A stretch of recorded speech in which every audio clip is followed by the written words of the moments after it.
On April 11th, there was this big news that Hive successfully worked with the police to arrest deepfake criminals. So we're gonna go over that news, and I'm gonna provide some context behind this case, and then we're gonna go over the actual police report on this case, and then I'm gonna talk about why this matters for both Hive and Kpop. Okay, so let's start with this article. There were a bunch of articles being written about this, and we'll start here. Hive, 8 individuals caught for creating and distributing deepfake videos of idols. Zero tolerance. Hive has announced that several individuals who created and spread deepfake videos of their artists have been apprehended by police. The company has been working closely with law enforcement throughout the investigation. According to the Gyeonggi Northern Provincial Police Agency on the 11th, a total of 8 suspects were arrested for producing or distributing deepfake content targeting Hive artists. Among them, 6 individuals who operated Telegram chat rooms to create and circulate the videos have been taken into custody. This outcome was made possible through the establishment of a dedicated hotline between Hive and the police to address deepfake crimes, allowing for close cooperation. Back in February, Hive and the Gyeonggi Northern Police signed the Memorandum of Understanding (MOU) to combat the rise in deepfake crimes. With such crimes increasingly targeting artists, the two parties joined forces to respond swiftly and prevent further damage. And yes, I'm gonna cover this briefly later on, but back on February 25th, Hive and the police, Gyeonggi Province Police Agency signed an MOU, and there was an article written about that on the Hive website right here.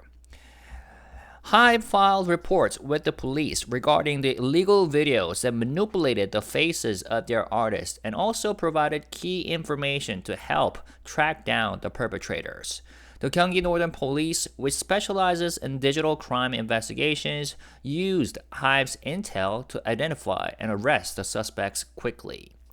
Reports from fans also played a significant role in the investigation. Since September last year, Hive has been operating the Hive Artist Rights and Protection Center to collect tips from the public, information from the public, and reports from the public. The company stated, thanks to reports from fans regarding doctored content that damages our artists' reputations, we were able to quickly recognize and act on these crimes. Hive added that it will continue working with authorities to strengthen systems that protect its artists. And yes, I made a video about that, right? Last year, September 23rd, Hive made this big announcement about the new portal that they have created where fans could very easily report the cases of various infringement upon their artist protection and their artist IP protection, right? Including hateful comments, rumors, sexual harassment, AI deepfake, stalking, and on, right? And sharing of personal information of artists. Kim Ho-seung, the commissioner of the Gyeonggi Northern Police Agency, commented, deepfake crimes are exploiting the vulnerability of celebrities who often can't speak out about their victimization. These crimes are severe. They destroy victims' daily lives, and public figures are no exception. We will continue to track down and arrest anyone involved.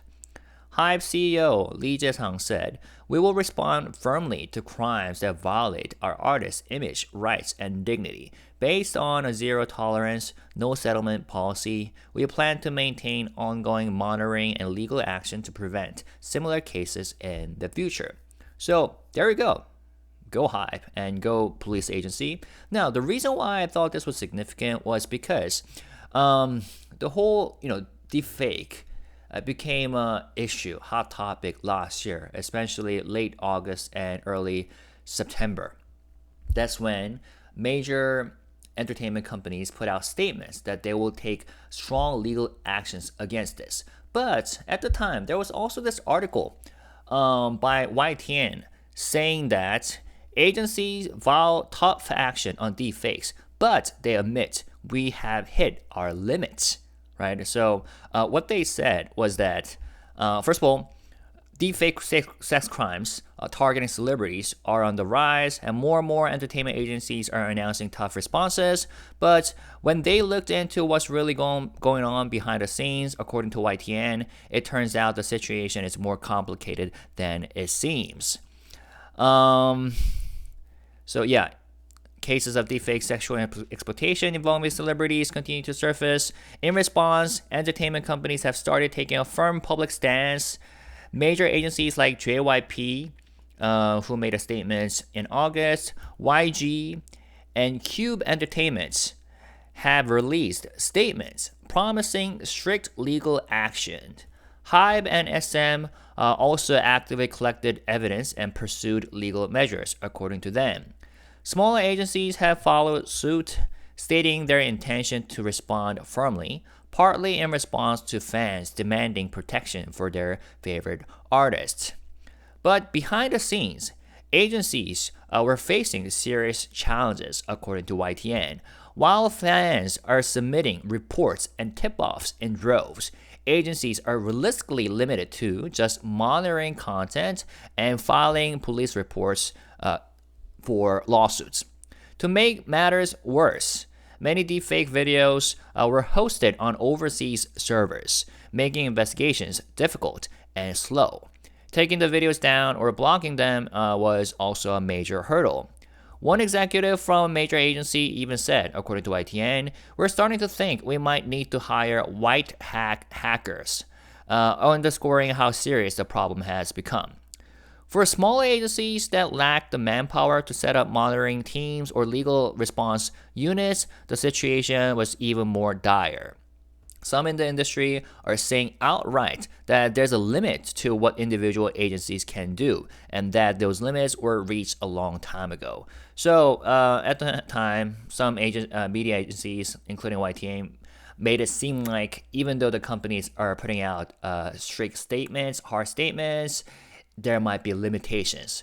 But as it turns out, things could be done. Also, here's some information. According to 한겨레, female K-pop idols are frequently targeted in deepfake sex crimes involving manipulated images and voice cloning. According to cybersecurity firm Security Heroes 2023 deepfake report, 8 out of the top 10 most targeted individuals in deepfake porn were South Korean singers, ranked 1st through 7th and 9th on the list. An analysis by the 한겨레 of 105 court rulings from June 25, 2020 to June 2024 involving violations of Korea's Special Act on Sexual Violence found that 37 cases, or 35.2%, involved victims who were celebrities, including idols. Of the 111 identifiable celebrity victims in those cases, some duplicated, 109 or 98.2% were women. A significant number were also minors. As a result, 한겨레 said, many fans have stepped up efforts to protect K-pop girl groups themselves. But of course, I just want to add that this also applies to both men and women. Like sexual crimes victims could be both men and women. So I just wanted to throw it out there because I know that's also a huge issue, right? Now, let's see. Oh, and here's some more information put out by 한겨레. Some websites openly highlight Korea and deepfake in their branding, listing hundreds of female celebrities, especially K-pop girl group members, in alphabetical order. Clicking on just one name reveals a screen full of sexually explicit AI-generated videos that combine the familiar faces of idols with nude or graphic body doubles. These sites serve as hubs for both free and paid deepfake porn, sometimes under the label of face swap platforms, offering custom editing features for as little as $9.99 a month. Following the links, users are taken to endless libraries of deepfake porn, categorized by K-pop or idol as if they were genres, showcasing an overwhelming volume of manipulated and sexually exploitative content. This screen is not really related to what I just read. It's from another article by 한겨레, just letting you know. So yeah, this is a huge issue. Now, compared to other entertainment companies, even though I'm sure and I'm hoping that they're taking legal actions on their own, Hive took a step further, right, by signing an MOU with the Gyeonggi Northern Province Police Agencies, that is well known in their capabilities to go hard on these sexual crimes, cyber sexual crimes.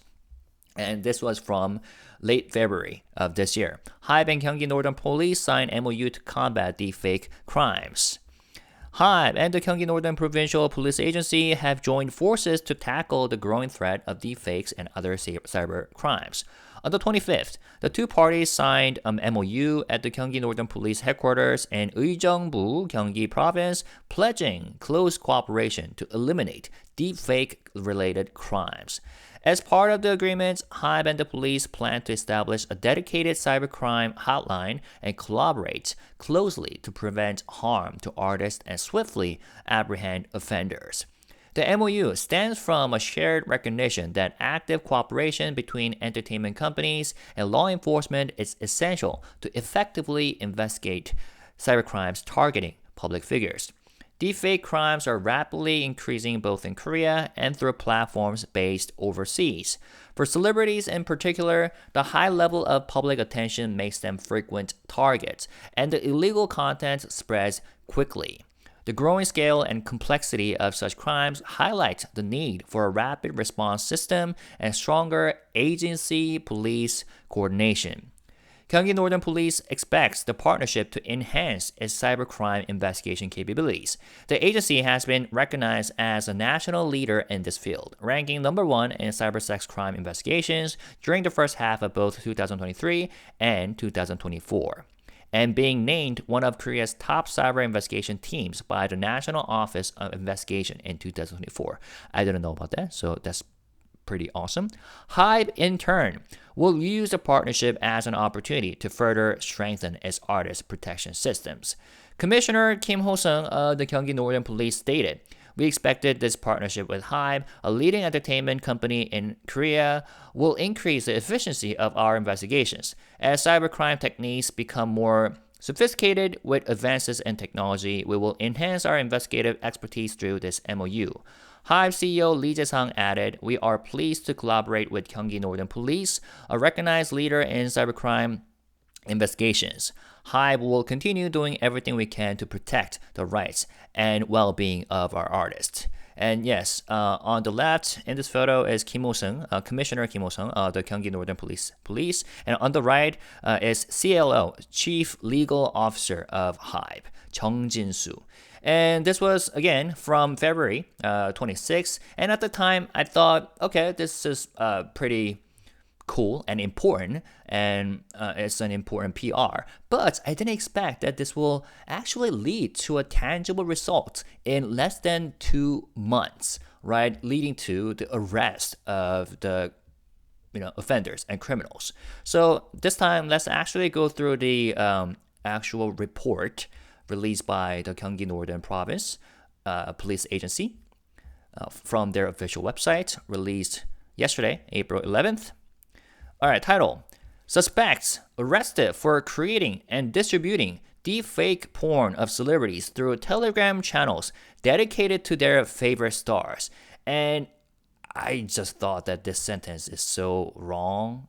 like, 자신이 좋아하는 연예인의 텔레그램 딥페이크방. Like their favorite stars, Telegram channels dedicated to their favorite stars. Yeah, I think the sentence is kind of messed up. Authorities have arrested operators of Telegram deepfake channels through undercover investigations and international cooperation. Investigations will continue to identify and pursue others who participated in these chats.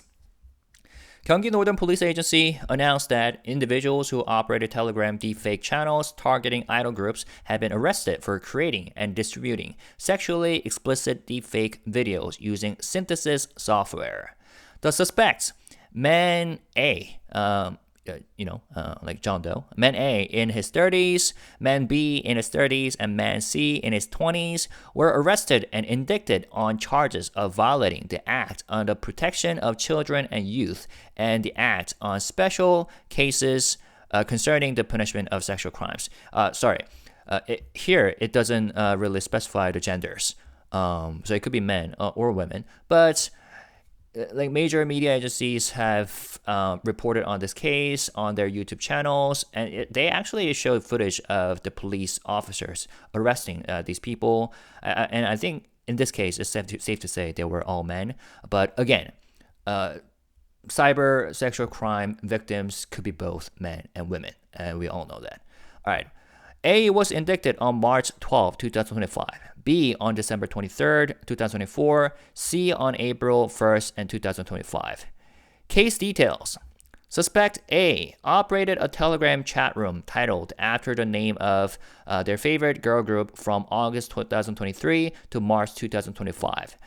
They created over 1,100 sexually explicit deepfake videos of not only that group, but also other idol groups and well-known female celebrities.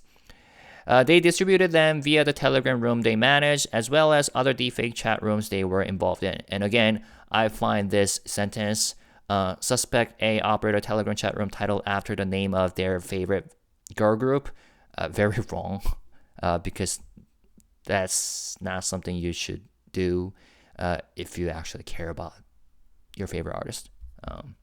There's no need to even say that, I feel like. Suspect B created a Telegram room named Dang Dang or XX and ran it from September 2024 to December 2024.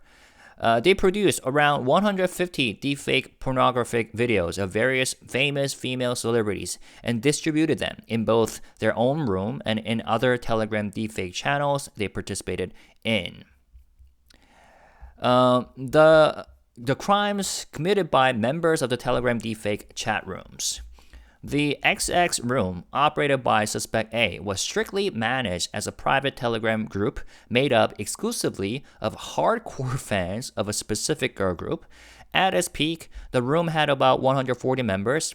Members of this chat room created and shared sexually explicit deepfake videos targeting the idol group's members. So far, police have identified 4 additional suspects and arrested the person A.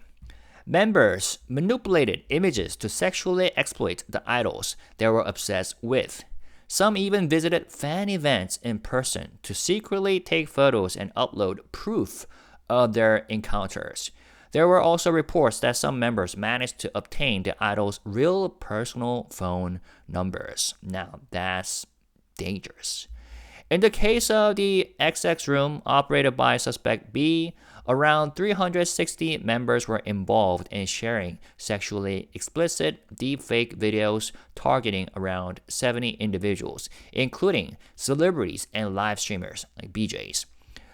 Suspect B also used voice synthesis tools to edit the videos so that the victims appear to speak obscene or sexually explicit lines in their own videos, in their own voices. In addition to celebrities, the XX room also featured deepfake pornography targeting ordinary individuals. Notably, Suspect C, who was an active participant, created and distributed around 300 sexually explicit deepfakes of middle school classmates and acquaintances. Wow.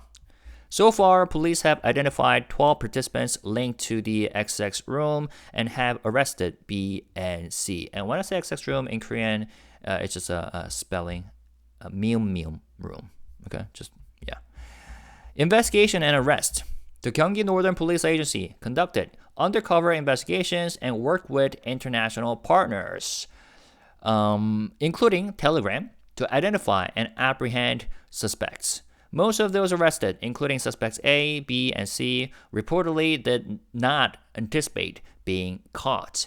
And yes, according to the actual screenshots of Telegram conversations between these members, they were saying that the police will not work that hard to catch them.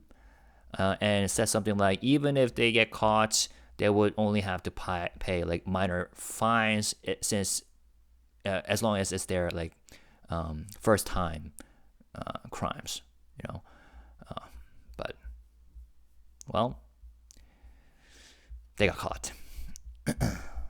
Where is it? Yeah, right here. Cooperation with relevant organizations, and this is the significant part.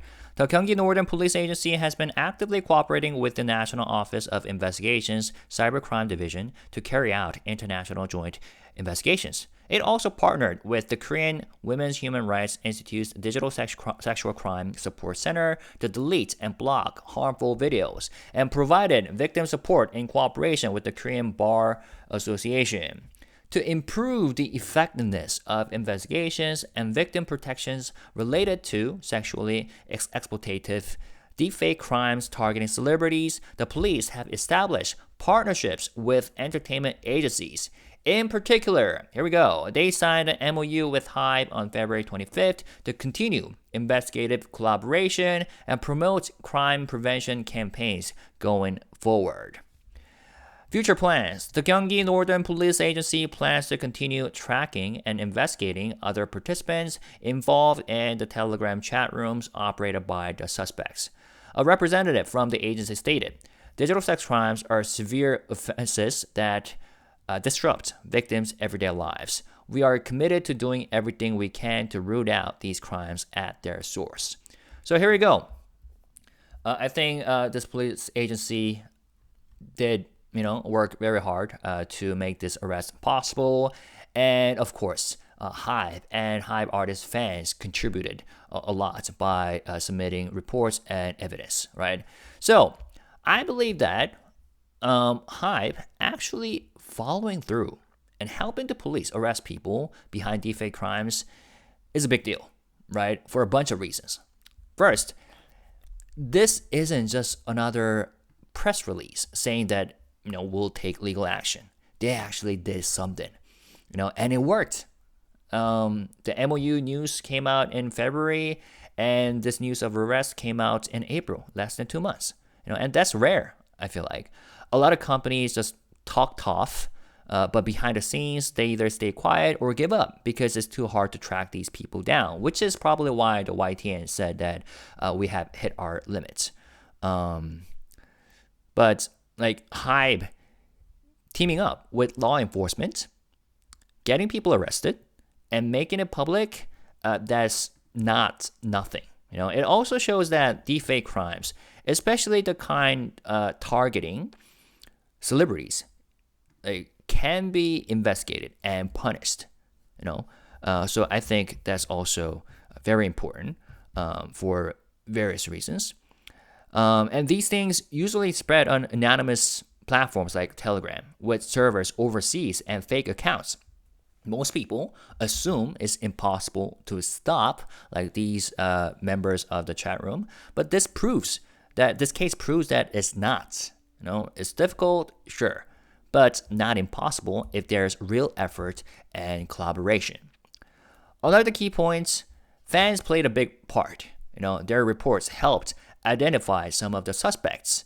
And that's a shift. Fans often feel like their concerns go ignored, especially when it comes to protecting female idols, and of course male idols too. But this time, their involvement actually mattered. Of course, I know some fans are still not satisfied, but the reality is, we cannot prevent everything from happening, every bad thing from happening. But this sets an example, and this builds trust in a way that no PR statements ever could.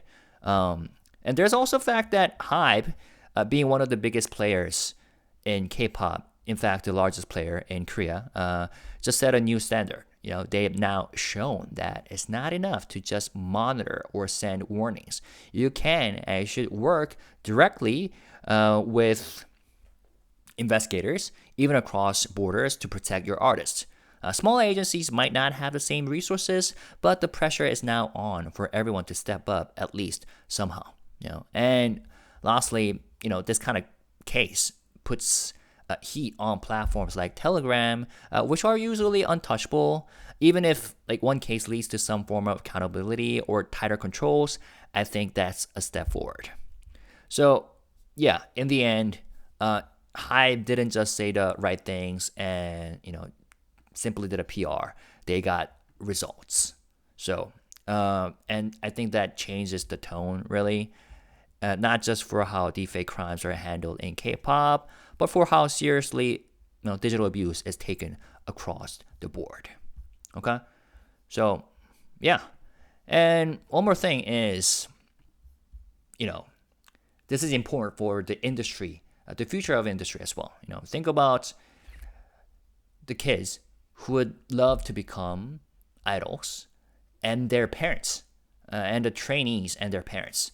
If they feel like they could potentially become victims of these crimes in the future, less and less people will join the industry, and that could lead to the damage across the whole industry. But if they believe that their agencies could actually protect them, that will help, right? So I think Hive is doing the right thing, and we know, again, although some fans are still not satisfied, we know that when Hive says some things, they take action and they follow through. So as a fan of Hive artists and as a shareholder, I think they're on the right track. All right, so that's it. Feel free to share your opinions, leave comments, but as always, let's try to be careful about what we say by staying positive, respectful, and classy. Thank you guys. Peace and love. Bye-bye.